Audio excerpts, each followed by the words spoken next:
आज आपण मस्त मऊ लुसलुशीत तोंडात टाकताच विरघळणारी पचायला हलकी वातूळ नसलेली अगदी मस्त चवीची मुगाच्या डाळीची पुरणपोळी करणार आहोत। पोळ्या अगदी सोप्या पद्धतीने केलेल्या आहेत, त्यामुळे पोळ्या कोणालाही सहज करता येतील। व्हिडिओमध्ये भरपूर टिप्स सांगितलेल्या आहेत, त्यामुळे व्हिडिओ जरूर शेवटपर्यंत बघा। हाय, मी अस्मिता, मस्ती पक्षामध्ये तुम्हा सगळ्यांचं खूप खूप स्वागत आहे। तर मुगाच्या डाळीची पुरणपोळी करण्यासाठी इथे मी एका बाउलमध्ये 1 कपभर मुगाची डाळ घेतलेली आहे। मुगाची डाळ आधी स्वच्छ धुवून घेऊया, पण मी विसरली, यामध्ये मी नेहमी तांदूळ घालते, त्यामुळे 2 चमचे तांदूळ यामध्ये मी घातलेले आहेत। कुठलीही पुरणपोळी करताना चण्याच्या डाळीची असो किंवा मुगाच्या डाळीची असो, थोडेसे तांदूळ घातले की पुरणाला थोडं बाइंडिंग येतं आणि पोळी केल्यानंतर पोळीला पुरण व्यवस्थित चिकटून राहतं। पुरण वेगळं पोळी वेगळी असं होत नाही। तर इथे मी मुगाची डाळ अगदी व्यवस्थित धुवून घेतलेली आहे। आता ही डाळ आपण थोडी कापडाने पुसून कोरडी करून घेणार आहोत। अगदी खूप कोरडी करायची नाही आहे, पण वरच्यावर कापडाने थोडी पुसून घेते।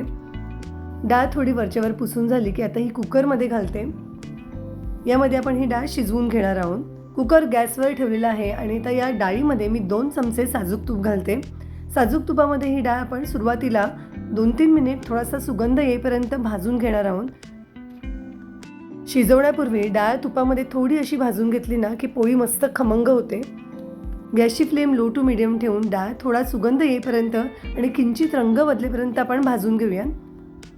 तर साधारण 5-1 मिनिट मी ही डाळ तुपामध्ये छान परतून घेतलेली आहे। घरात मस्त सुगंध यायला लागलेला आहे। आता यामध्ये मी डाळीच्या तिप्पट पाणी घालते। 1 वाटी डाळ घेतली होती, मग मी यामध्ये 3 वाट्या पाणी घालते। पण मुगाच्या डाळीला चण्याच्या डाळीपेक्षा थोडं जास्त पाणी लागतं। यामध्ये मी कटाची आमटी करणार नाही म्हणून मी तिप्पट पाणी घातलेलं आहे। पुरणाला छान पिवळसर रंग यावा म्हणून मी यामध्ये अगदी थोडीशी हळद घातलेली आहे।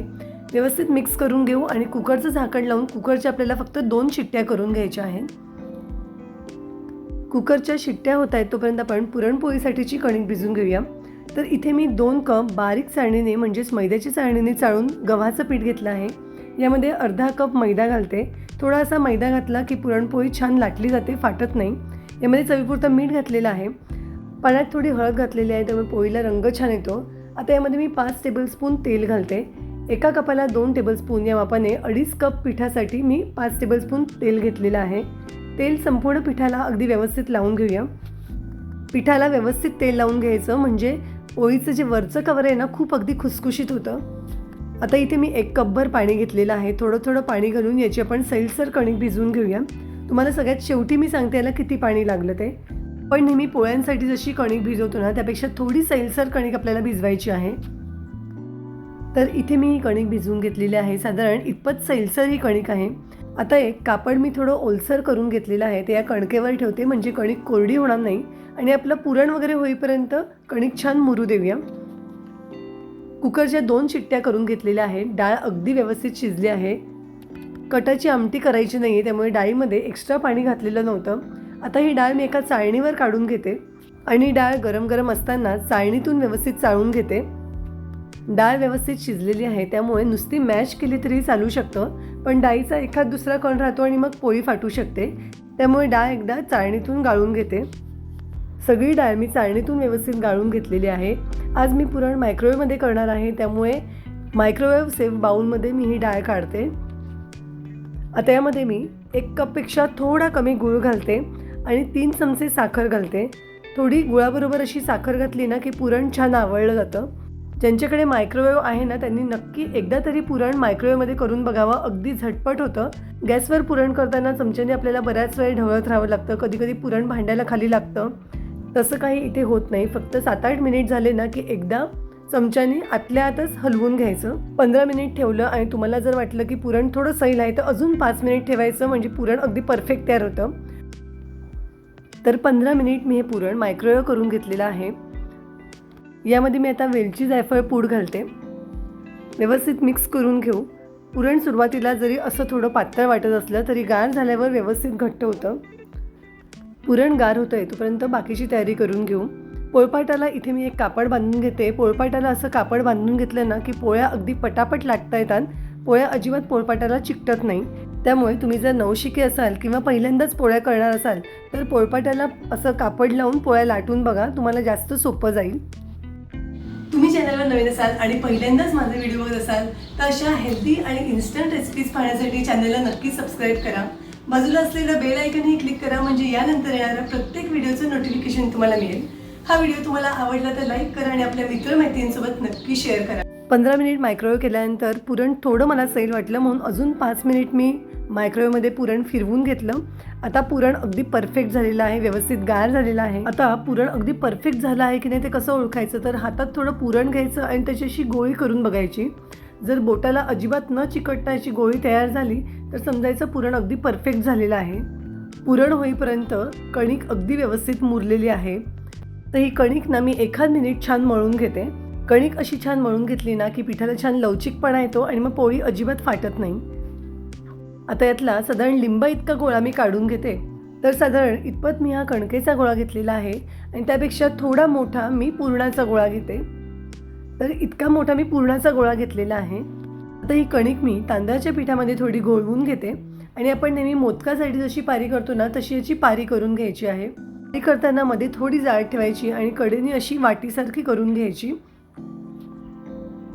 पारीमध्ये थोडंसं तांदळाचं पीठ घालायचं, म्हणजे पोळी छान फुगतेही आणि आपल्याला पारी करायलाही जास्त सोपं जातं. आता यामध्ये पुरणाचा गोळा ठेवते. आता पुरण पारीमध्ये भरताना पुरण हळूहळू खाली दाबत जायचं आणि कणिक हळूहळू वर आणत जायची. सगळ्यात शेवटी उरलेल्या कणकेचं तोंड असं व्यवस्थित बंद करून घ्यायचं आणि हे व्यवस्थित सील करून घ्यायचं. आता तांदळाच्या पिठामध्ये मी थोडं घोळवून घेते आणि बोटांनी थोडं असं दाबून देते, म्हणजे पुरण कडेपर्यंत व्यवस्थित पसरतं.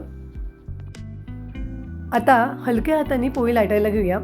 पोळी लाटताना सुद्धा एकाच बाजूने पोळी न लाटता एकदा दोनदा पोळी उलटवून लाटून घ्यायची, म्हणजे पोळीचा एकच पदर खूप पातळ होत नाही. दोन्ही बाजूनी पोळी सारखी लाटली जाते आणि मग पोळी फाटत नाही. पोळपाटाला असं आपण कापड लावून घेतल्यामुळे पोळी अगदी सरासर लाटता येते, अजिबात पोळपाटाला चिकटत नाही, त्यामुळे पोळी लाटायला अजिबात त्रास होत नाही. तर इथे आपली पोळी लाटून झालेली आहे. गॅसवर तवाही गरम करायला ठेवलेला आहे. पोळी अतिशय नाजूक आहे, त्यामुळे लाटण्यावर अशी अलगद उचलते आणि तव्यावर टाकते. आता असे पोळीला हलके हलके बबल्स आले की हाताने पोळी अलगद उलटवून घ्यायची. शक्यतो उलटणं वापरायचं नाही, कारण उलटण्याचं टोक जर लागलं तर पोळी फाटू शकते.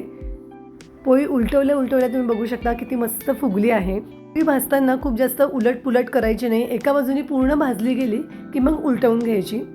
आता पोळी एका बाजूने अगदी व्यवस्थित भाजली गेलेली आहे, त्यामुळे आता उलटवून घेतलेली आहे. दुसरी बाजू व्यवस्थित होऊ देऊया.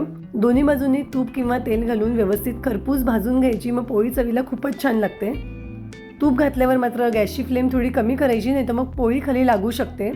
तर दुसऱ्याही बाजूनी पोळी अगदी व्यवस्थित भाजली गेलेली आहे. यावरही तूप घालते, व्यवस्थित पसरवून घेऊ. तर इथे आपली अगदी मस्त मऊ लुसलुशीत पोळी तयार झालेली आहे. पोळी एखाद्या जाळीवर किंवा टोपलीमध्ये काढून घ्यायची. सगळ्या पोळ्या मस्त होतात, छान मऊ लुसलुशीत होतात. त्यांना पित्ताचा त्रास आहे किंवा पचनाच्या तक्रारी असतील त्यांनी या पद्धतीने ही मुगाच्या डाळीची पोळी नक्की करून बघा.